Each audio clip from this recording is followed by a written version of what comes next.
Que retenir de cette introduction à la mécanique? Tout d'abord, quand vous étudiez un mouvement, vous devez toujours bien choisir le référentiel.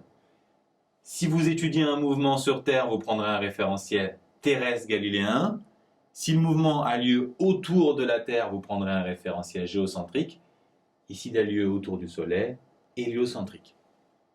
Vous devrez également savoir reconnaître les mouvements les plus classiques et le vocabulaire associé, les mouvements rectilignes, le mouvement circulaire et le mouvement curviligne.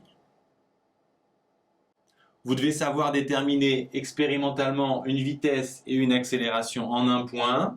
Dans le cas d'un mouvement rectiligne, les deux formules sont très similaires. Dans le cas de la vitesse, on fait la différence entre les positions. Dans le cas de l'accélération, la différence entre les vitesses. Et dans les deux cas, on divise par la durée. Pour les unités, vous devez savoir que l'accélération est en mètres par seconde moins 2, qu'il est beaucoup plus simple d'interpréter par des mètres par seconde.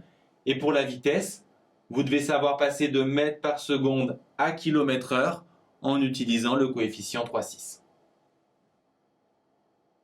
Enfin, pour étudier des mouvements, il vous faudra absolument connaître les relations qui existent entre position, vitesse et accélération. La vitesse, c'est la dérivée de la position. Concrètement, Vx, c'est la dérivée de x en fonction du temps. De même pour les y. Et l'accélération, c'est la dérivée de la vitesse. Concrètement, par exemple, AX, l'accélération AX, c'est la dérivée de Vx en fonction du temps.